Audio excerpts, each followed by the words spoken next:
Somebody got shot at Spider Yeah, we got a guy just shot out here. He is bleeding like a motherfucker. He's bleeding bad. Okay, the woman was vacuuming her car or something, girl. He's breathing.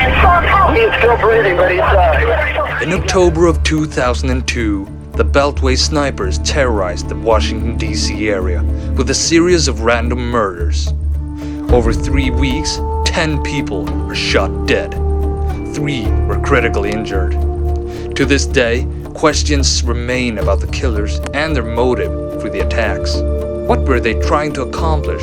Was Malvo really a ruthless killer? Or was he just a brainwashed child in a cult of 2?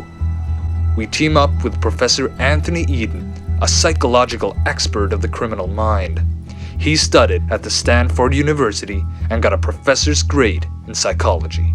Iron Brown, a victim of one of the shooter episodes, and Hal Herbert, who worked at the prison where the 2 criminals first met. You think you've heard it all, but beyond the headlines, below the surface, there's much more. Join us as we reveal the true story of what drove these men into becoming the Beltway Snipers.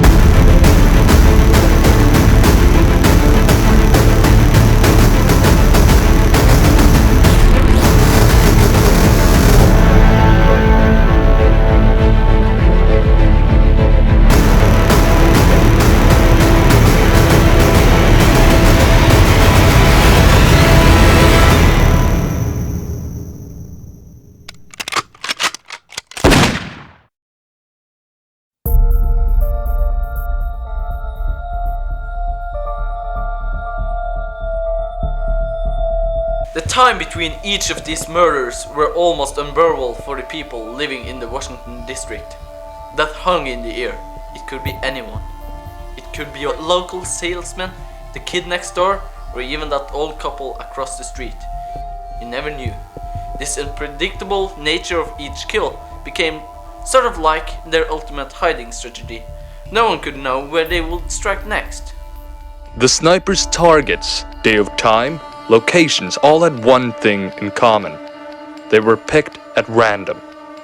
Are there any patterns to extract from all of this? Or was it all just a coincidence?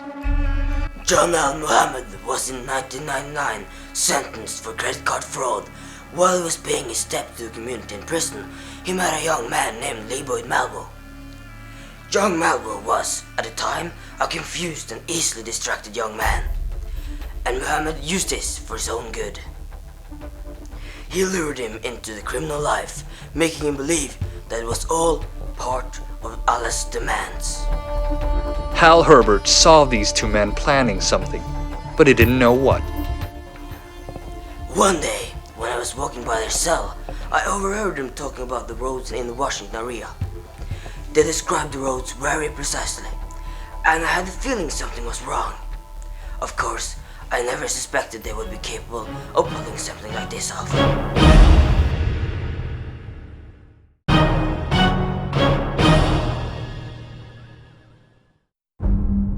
The Beltway snipers shot a total of 15 people, 5 of which survived. We managed to get a hold of one of the victims of the shootings. Iron Brown was one of the lucky 5. I was just taking a stroll in the middle of the night. It wasn't one of those quiet nights, you know what I'm saying? So I was kind of surprised when I heard a car pulling in out of nowhere.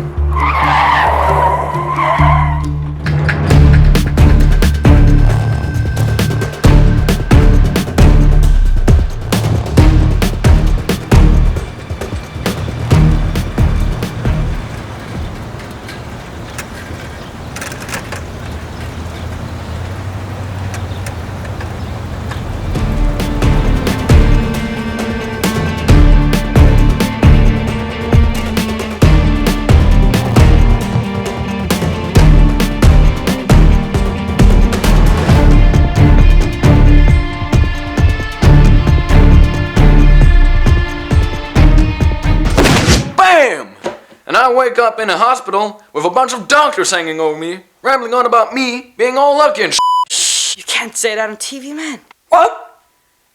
No, your ass can't tell my ass what I can't say and what I can't say. Man, this is bull. No, I'm out of here. Hey, fucking shit. I'm gonna sue you. I'm gonna sue you all.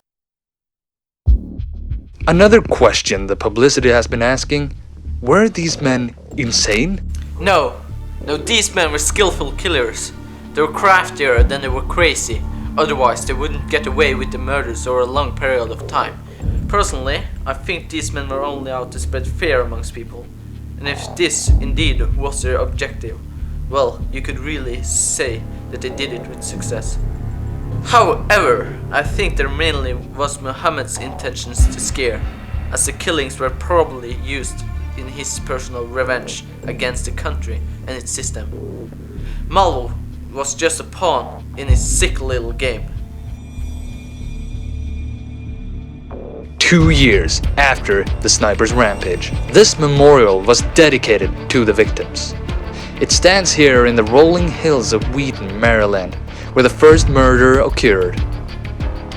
For many who live and work near Washington, D.C., the harrowing events of October 2002 are seared forever in their memories. For those 3 weeks, 2 snipers held millions in the grip of terror. Exceptional police work and not a little luck brought the killings to an end.